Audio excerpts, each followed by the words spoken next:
Hello everyone. It's Wednesday, January 20th, 2021. Well, I can't believe that this month is scooting on past the way it is. Well, encouraging word this week. I know that many of you are struggling and discouraged. There's a lot of sadness in our church body, and I want to jump right into the encouraging word, and I'm going to focus on probably the most precious and encouraging passage in the entire Bible. I'm talking about the 23rd Psalm, and I want to make a particular comment about it. And so let me just recite the opening verses. The Lord is my shepherd, I shall not want. He makes me lie down in green pastures. He leads me beside the still waters. Now, what do you imagine when you hear those verses?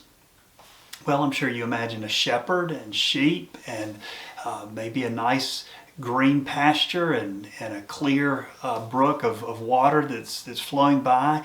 It brings to your mind a very cool, peaceful image. If you read this to a child would imagine the same thing. That's what's so powerful about this psalm is the imagery of it and how it immediately draws certain pictures and evocative images to mind. And this psalm is full of that. I mean, think of the phrase, the valley of the shadow of death, or the rod and staff, or the table spread before enemies, or the overflowing cup. This psalm is just full of those sorts of images. Now, the value of them is that I think they help us to articulate and understand our walk with Christ, our life with God. I mean, we even talk this way, or we should. We say ourselves as sheep. A sheep is a creature that needs to be guarded. It's easily lost. It wanders away. We imagine Christ as the good shepherd guiding us. We even sometimes talk about seasons of our life or experiences. We don't just say this was a good time or a bad time. We talk about going through valleys or being in wide places. You may even use that term if you say, I feel like I'm in a valley right now.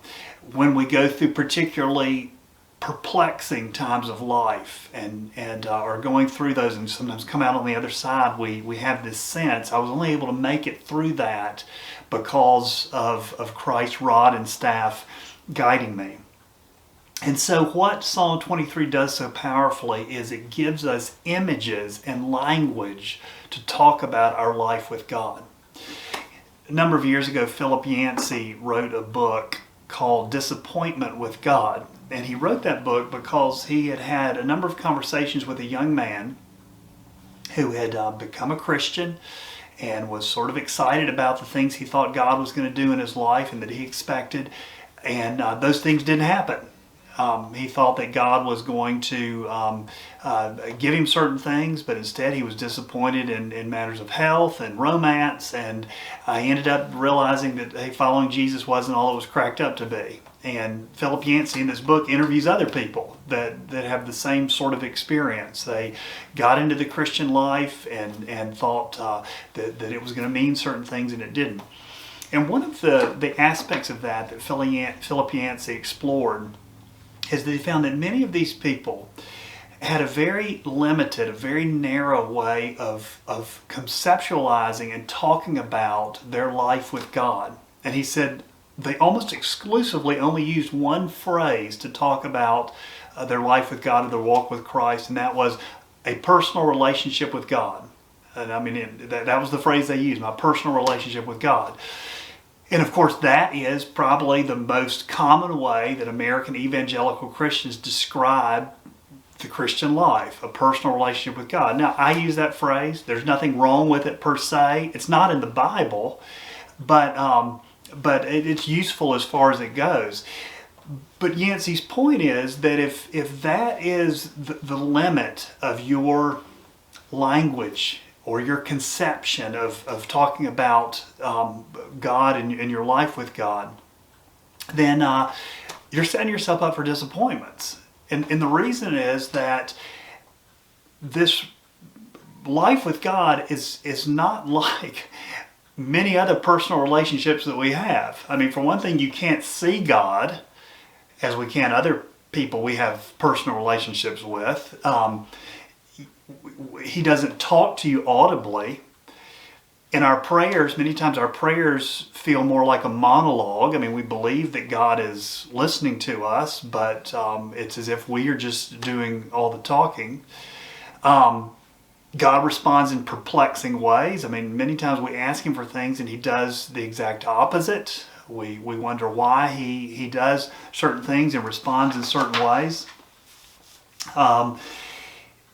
In fact, here's what we see in the Bible, and it comes out especially in the Psalms, is that our life with God is so mysterious that the Bible gives us a great variety of images and word pictures for us to start to understand it and to conceptualize it. And so this is one of the most famous and precious, this shepherd and sheep image.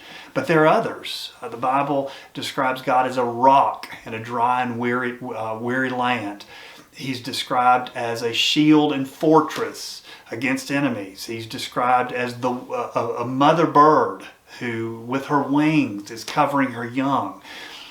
None of those are the whole picture, but each one of them enables us to get a little bit closer to understanding what it is to be someone who knows God through Jesus Christ.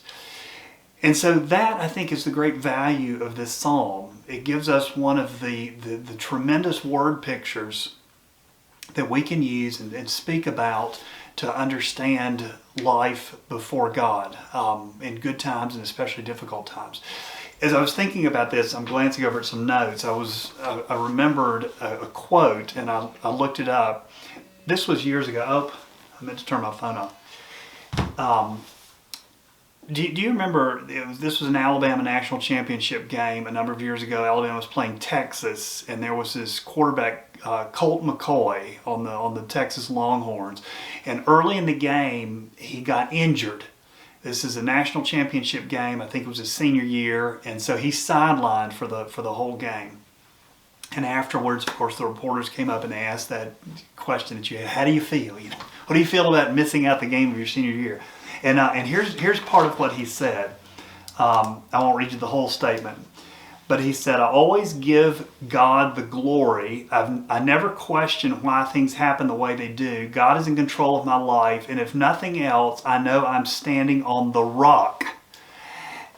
Do you see where his sanctified imagination took him? It took him to an image that's very biblical. In fact, it's used about 20 times in the Psalms as of God as a rock, as something that is solid, that is immovable, that is reliable, someone who we can trust, and it's to that he latches onto in what must have been, of course, a very difficult and certainly disappointing episode in his life.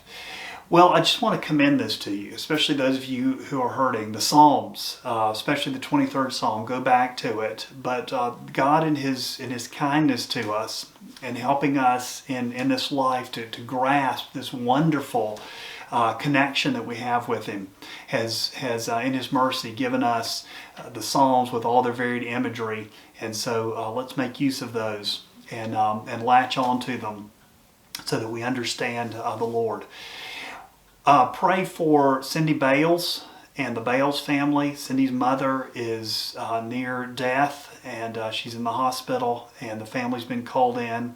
And so this is a time of grief and difficulty for them, but we rejoice that Miss Anna Capps is a strong believer, and our comfort's in God's love for her. Well, goodbye. God bless you. I'll see you on the Lord's Day.